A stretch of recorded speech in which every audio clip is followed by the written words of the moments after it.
ووصى بها إبراهيم بنيه ويعقوب يا بني إن الله اصطفى لكم الدين فلا تموتن إلا وأنتم مسلمون أم كنتم شهداء إذ حضر يعقوب الموت إذ قال لبنيه ما تعبدون من بعدي قالوا نعبد إلهك وإله آبائك إبراهيم وإسماعيل وإسحاق إلها واحدا ونحن له مسلمون تلك أمة قد خلت لها ما كسبت ولكم ما كسبتم ولا تسألون عما كانوا يعملون ونحن له مسلمون تلك أمة قد خلت لها ما كسبت ولكم ما كسبتم ولا تسألون عما كانوا يعملون صدق الله العظيم. نہایت قابل قدر مسلمان بھائیوں اور بزرگوں اور گھروں میں سننے والی میری مسلمان ماؤں بہنوں بھائیوں، السلام علیکم ورحمۃ اللہ وبرکاتہ. آپ حضرات کے سامنے یہ سورہ بقرہ پہلا پارہ آیت نمبر 132 سے لے کر 134 تک تلاوت کی ہے. رب العالمین سے دعا ہے کہ اللہ ان آیات کا صحیح مطلب سمجھانے کی توفیق عطا فرمائے اور رب العالمین ہم سب مسلمانوں کو صحیح معنوں میں دین اسلام کی سمجھ اور اس کے مطابق زندگی بسر کرنے کی توفیق عطا فرمائے. پہلی والی آیتیں جو پچھلے درس میں آپ حضرات کے سامنے گزری اس میں حضرت ابراہیم علیہ السلام کا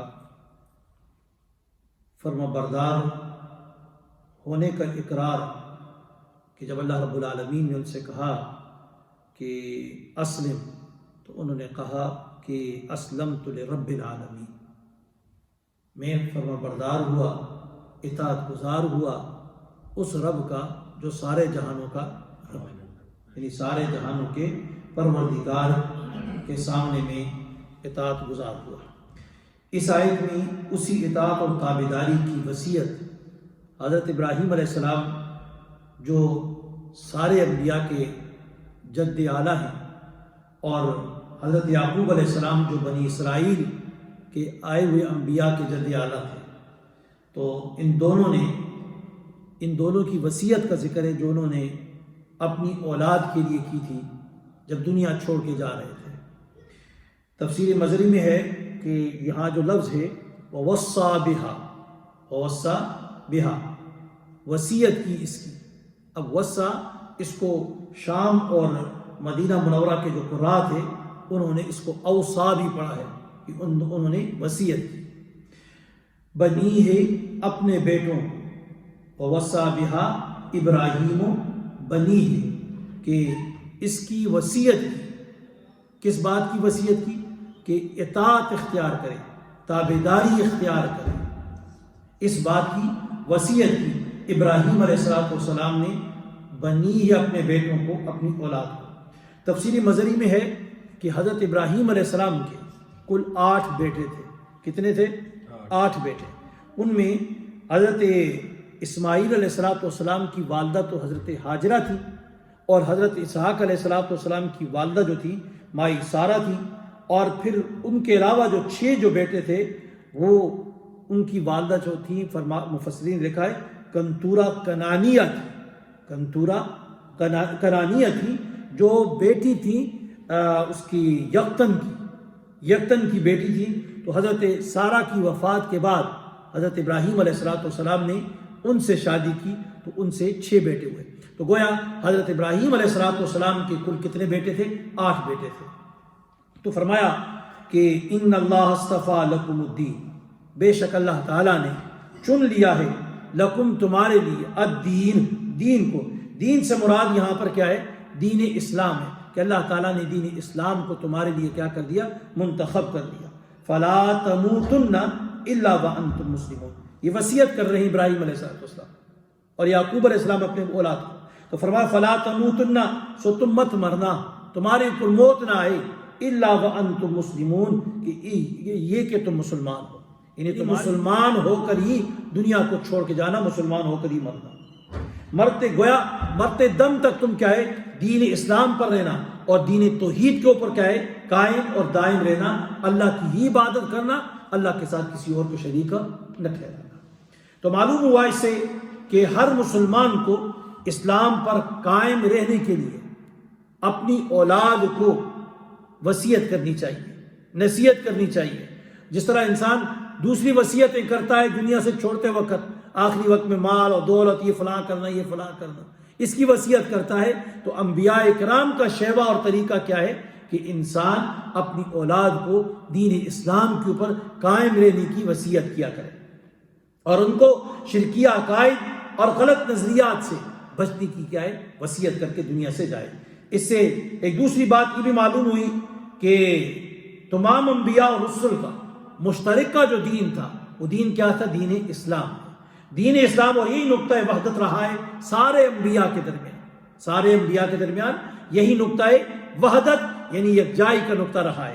آگے فرمایا آدم علیہ السلام سے لے کر خاتم الانبیاء حضرت محمد مصطفیٰ صلی اللہ علیہ وسلم تک آنے والے جتنے بھی رسول تھے اور جتنے بھی نبی تھے، ان سب نے دعوت جو دی ہے وہ دعوت کس کی طرف کی ہے؟ دین اسلام کی طرف۔ اور اسی کو قرآن کریم میں ایک جگہ میں واضح طور پہ فرمایا کہ ان الدین عند اللہ اسلام، کہ اللہ رب العالمین کے نزدیک جو دین قبول ہوگا وہ صرف اور صرف کون سے دین ہے؟ دین اسلام ہے۔ اور فرمایا وَمَن يَبْتَغِ غَيْرَ الْإِسْلَامِ دِينًا فَلَن يُقْبَلَ مِنْهُ، کہ جو آدمی بھی دین اسلام کو چھوڑ کر دوسرا کوئی دین اختیار کرے گا، کوئی دوسرا راستہ اختیار کرے، نظریہ اختیار کرے، تو وہ قابل قبول نہیں ہے۔ اب اسلام کیا چیز ہے؟ اسلام کا معنی کیا ہے؟ تو فرماتے مفسرین نے لکھا اسلام کا معنی اور حقیقت کیا ہے؟ اطاعت، تابعداری، کیا ہے؟ اپنے آپ کو جھکا دینا، کس کے سامنے؟ اللہ کے احکام کے سامنے، اللہ کے دین کے سامنے اپنے آپ کو جھکا دینا ہے۔ اور اس کا راستہ جو ہے کس ذریعے سے ملے گا؟ وہ راستہ محمد مصطفیٰ صلی اللہ علیہ وسلم کا بتایا ہوا راستہ ہے، اور آپ کا طریقہ ہے، آپ کی اتباع کے اندر کیا ہے؟ وہ دین اسلام والی کیا ہے؟ اطاعت و تابعداری انسان کو مل سکتی ہے۔ فرمایا ام کنتم شہداء اذ حضر یعقوب الموت، ام کنتم، کیا تم موجود تھے جب یعقوب علیہ السلام اذ حضر یعقوب الموت، جب موت آئی، قریب آئی، کس کے؟ یعقوب علیہ السلام کے، کیا تم اس وقت حاضر تھے؟ تو حضر کا معنی کیا ہے کہ اس کا معنی ہوتا ہے موت کا قریب آنا، موت کا قریب آنا۔ اب یہاں پر اس میں مفسرین نے ایک شان نزول لکھا ہے۔ شان نزول یہ لکھا کہ یہود نے جناب نبی کریم علیہ السلام سے عرض کیا کہ آپ کو معلوم نہیں یعقوب علیہ السلام نے جب یہ آیت نازل ہوئی نا کہ یعقوب علیہ السلام نے اپنے بیٹوں کو وصیت کی، کس بات کی؟ کہ ان اللہ اصطفیٰ لکم الدین فلا تموتن الا وانتم مسلمون، کہ مسلمان ہو کے مرنا۔ اب اس بات کی جب یہودیوں کو پتہ چلا، یہودیوں نے کہا نہیں، حضرت یعقوب علیہ السلام نے تو اپنے انتقال کے وقت اپنے بیٹوں کو یہودیت پر قائم رہنے کی وصیت کی ہے، اسلام کی وصیت نہیں کی کہ یہودی بن کے رہنا اور اسی کے اوپر کیا ہے؟ تم مرنا۔ تو اس کے جواب میں اللہ رب العالمین نے یہ آیت نازل فرمائی کہ ام کنتم شہداء، کیا تم موجود تھے یہودیوں اس وقت جب یعقوب علیہ السلام کو موت آئی تھی، موت کا وقت تم کا قریب آیا، تو کیا تم وہاں پر موجود تھے، حاضر تھے؟ تو اب یہاں پر یہ ام جو ہے یہ استفہام کے لیے آتا ہے، سوال کے لیے آتا ہے، پوچھنے کے لیے آتا ہے۔ تو اب یہ استفہام دو قسم کا ہوتا ہے، ایک ہوتا ہے انکاری، استفہام انکاری۔ تو اگر استفہام انکاری لیا جائے تو اس کا معنی ہوگا کہ تم جھوٹ کہتے ہو، تم کیا کہتے ہو؟ جھوٹ کہتے ہو کہ حضرت یعقوب علیہ السلام نے اپنی اولاد کو یہودیت پر رہنے کی وصیت کی تھی، کیا کہ تم اس وقت وہاں موجود نہ تھے۔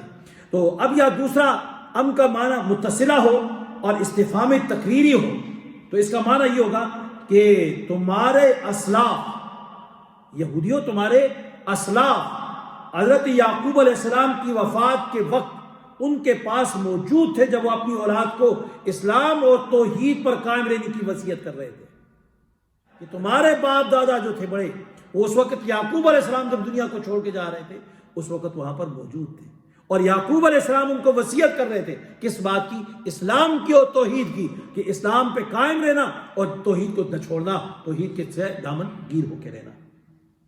تو پھر فرمایا، مفسرین نے لکھا کہ ان کی وصاحت سے تم بھی جانتے ہو کہ یعقوب علیہ السلام نے یہودیت کی کوئی وصیت نہیں کی تھی، کیونکہ جان بوجھ کر تم کیا کر رہے اس وقت ان کے اوپر الزام لگا رہے۔ آگے فرمایا، بعض مفسرین نے ایک دوسری بات لکھی جس طرح تفسیر مظری میں ہے کہ ام کنتم شہداء، اس سے مراد کیا ہے؟ ایمان والے ہیں۔ ایمان والوں کو کہا جا رہا ہے کہ جس وقت یعقوب علیہ السلام کی موت کا وقت قریب آیا اور اپنی اولاد کو وصیت کر رہے تھے، اس وقت تم وہاں پر موجود نہیں تھے۔ یہ سارا واقعہ اللہ رب العالمین نے تمہاری طرف کیا کر دیا؟ وحی کے ذریعے سے تمہیں بتایا ہے، وحی کے ذریعے سے تمہیں بتایا ہے۔ فرمایا اذ قال لبنیہ، کیا وصیت؟ ام کنتم شہداء اذ حضر یعقوب الموت، جب یعقوب علیہ السلام کی موت قریب آئی تو کیا کہا؟ اذ قال لبنیہ، یعقوب علیہ السلام نے اپنی اولاد سے کہا کہ ما تعبدون من بعدی، تم میرے بعد کس کی عبادت کرو گے؟ ما تعبدون من بعدی، میرے بعد کس کی عبادت کرو گے؟ تو علامہ بغوی رحمۃ اللہ علیہ یہاں پر حضرت امام عطا رحمۃ اللہ علیہ کے حوالے سے لکھتے ہیں، وہ فرماتے ہیں کہ اللہ رب العالمین جب بھی کسی نبی کی یا رسول کی روح نکالتے تو اس وقت روح قبض نہیں کیا کرتے تھے جب تک کہ اس رسول اور نبی کو اختیار نہ دے دیا جاتا کہ تم دنیا میں زندہ رہنا چاہتے ہو یا تمہاری روح قبض کر لی جائے۔ تمہاری روح اختیار دیا جاتا ہر نبی اور ہر رسول کو۔ اور فرماتے ہیں کہ جب حضرت یعقوب علیہ السلام کو اختیار دیا گیا تو حضرت یعقوب علیہ السلام نے اللہ رب العالمین سے کہا کہ اللہ مجھے مہلت دیجیے، یا اللہ مجھے مہلت دیجیے کہ میں اپنے بیٹوں سے پوچھ لوں اور ان کو وصیت کروں۔ اللہ رب العالمین نے حضرت یعقوب علیہ السلام کو اجازت دے دی، مہلت میں دے دی۔ تو حضرت یعقوب علیہ السلام کو جب مہلت دی گئی تو حضرت یعقوب علیہ السلام نے اپنے بیٹوں کو، اپنے پوتوں اور پڑ پوتوں کو جمع کیا اور ان سے یہ وصیت کی، ان سے کہا کہ تحقیق میری موت کا وقت قریب آ چکا ہے، تم اب بتاؤ تم میرے بعد کس کی عبادت کرو گے؟ تم میرے بعد کس کی عبادت کرو گے؟ تو سب نے بڑے مطیع اور فرمانبردار اطاعت گزار اولاد تھی، تابعدار اولاد تھی، تو انہوں نے کہا قالوا نعبد الہک و الہ آبائک ابراہیم و اسماعیل و اسحاق الہا واحدا، کہنے لگے کہ ہم عبادت کریں گے الہ کا، تیرے معبود کی، و الہ آبائک، اور تیرے آباء و اجداد کے الہ کی، جو ابراہیم علیہ السلام، اسماعیل علیہ السلام اور اسحاق علیہ السلام، الہ واحدہ، وہ الہ واحد جو اکیلا ہے، یکتا ہے۔ اب یہاں پر مفسرین نے ایک دوسری بات لکھی، الہ واحدہ، پہلے کہہ دیا الہ کا و الہ آبائے کا، تو الہ واحدہ کیوں کہا؟ تو فرماتے ہیں اس لیے کہ اس کو زیادہ اس لیے کیا کہ اللہ رب العالمین کی وحدانیت جو تھی، وحدانیت اور اللہ تعالیٰ کی یکتائی اور صرف اللہ کی عبادت، اللہ کو صرف اکیلا معبود ماننا، اس کو مزید کیا ہے اور زیادہ پختگی لائی گئی ہے۔ تو پختہ کرنے کے لیے، مضبوط کرنے کے لیے کہ صرف اور صرف عبادت کس کی کرنا؟ اللہ تعالیٰ کی ہم کریں گے۔ اب دوسری بات کیا مفسرین دوسری بات لکھی، فرماتے ہیں کہ قالوا نعبد الہ کا، ہم عبادت کریں گے آپ کے الہ کی، اور پھر آگے کا وہ الہ آبائے کا۔ یہاں پر ایک وہم پیدا ہوتا ہے، ایک شبہ آتا ہے کہ یعقوب علیہ السلام کا الہ کوئی اور ہے اور ان کے باپ دادا ابراہیم علیہ السلام اور ان کا الہ کوئی اور ہے، تو اس لیے آخر میں کیا کر دیا؟ الہ واحدہ۔ نہ یعقوب علیہ السلام کا الہ بھی وہی ہے اور ابراہیم علیہ السلام کا بھی الہ وہی ہے، الہ واحدہ، وہ اکیلا الہ جو ہے اس کی عبادت کریں گے، اس اکیلے الہ کی عبادت کریں گے۔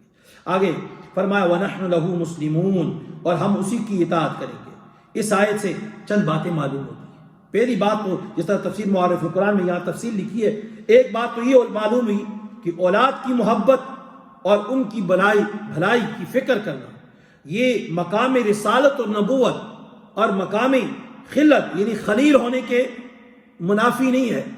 انبیاء اور رسول بھی اپنی اولاد کی فکر کرتے رہے، یہ نہیں کہ انہوں نے اولاد کو اس طرح ہی چھوڑ دیا، انہوں نے بھی اولاد کی تربیت کرتے رہے، ان کی فکر کرتے رہے۔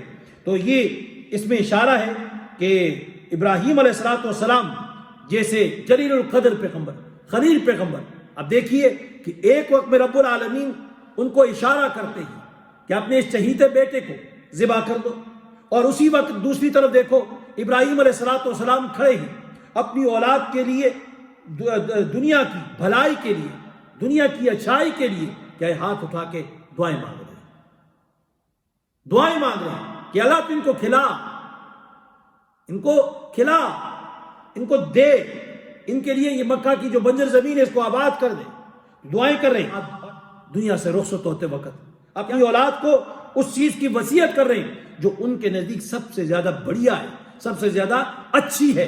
وہ کون سی چیز اچھی ہے؟ وہ اسلام ہے، اسلام ہے۔ تو معلوم ہوا کہ انبیاء کرام وہ بھی اپنی اولاد کے لیے جہاں دین کی فکر کرتے رہے، دنیا کی آسائش کی فکر کے ساتھ انہیں اپنی اولاد کو وصیت کر کے جا رہے ہیں۔ جو اصل چیز ہے وہ کیا ہے؟ دین اسلام ہے، کہ اس کے اوپر قائم رہنا، اس کو چھوڑنا نہیں۔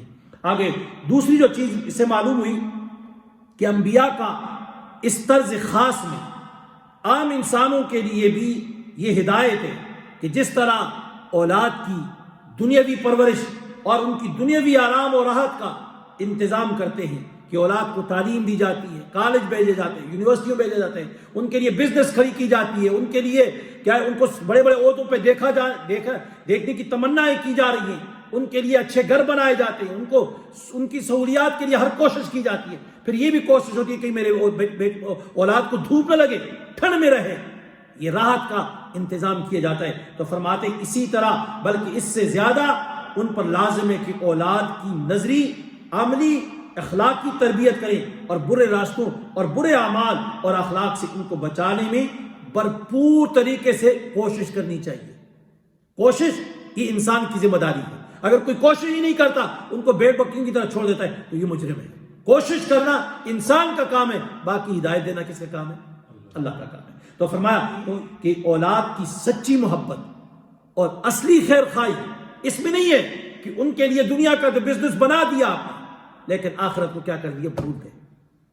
آخرت کو کیا کر گئے؟ کتنی زبردست مثال حضرت مفتی اعظم پاکستان مفتی شفیع صاحب رحمۃ اللہ علیہ وہ فرماتے کہ یہ کوئی عقل کی بات نہیں ہے کہ انسان اپنے بچے کو دھوپ کی گرمی سے بچانے کے لیے تو اپنی ساری توانائی اور دولت کیا ہے لگا دے، ساری چیز اس کے لیے لگا دے، کس لیے؟ کہ دھوپ سے بچ جائے۔ لیکن دائمی آگ جو جہنم کی آگ ہے، جس کا ایک قطرہ، ایک ذرہ زمین کے اوپر آ جائے تو ساری زمین کو جھلسا کے راکھ کا ڈھیر بنا دے، اس عذاب سے بچانے کے لیے کوئی دھیان ہی نہ دے، اس کی فکر ہی نہ ہو، تو یہ کوئی عقل مندی کی بات نہیں ہے۔ تو فرمایا تیسری جو بات اس سے معلوم ہوئی کہ ہر گھر کا ذمہ دار، ہر گھر کا ذمہ دار آدمی اپنے اہل و عیال، اپنی فیملی کو حق بات سمجھانے اور سکھانے کی کوشش کرنے لگ جائے، کوشش کرے، تو اس سے کیا ہو جائے گا؟ سارے کا سارا معاشرہ سدھرنے کی طرف بڑھے گا۔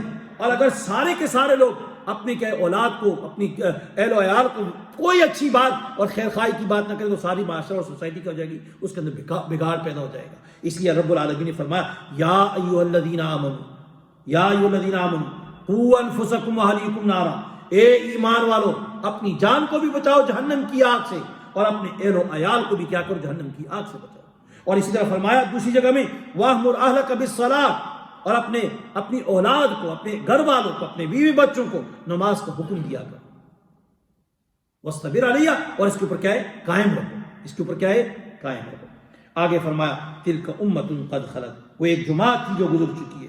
بہت سارے لوگ کہتے ہیں ہمارے باپ دادا بڑے نیک تھے، بڑے عبادت گزار گزرے، تو پھر آگے نسل جو آتی ہے وہ چھوڑ دیتی ہے، کہتے ہیں ہمارے باپ دادا بڑے پاک باز گزرے ہیں، بس ہم بخشائے ہوئے ہیں۔ تو اللہ رب العالمین نے فرمایا تلک امت قد خلت، وہ امت تھی، وہ جماعت تھی، قد خلت جو گزر چکی ہے، لہا ما کسبت ولکم ما کسبتم، لہا ما کسبت اس جماعت کے لیے وہ ہے جو انہوں نے کمایا، ولکم ما کسبتم اور تمہارے لیے وہ ہے جو تم نے کمایا ہے۔ یہاں پر روایت قرآن میں ہے کہ یہود و نصارہ کو اپنے بزرگوں کے اوپر بڑا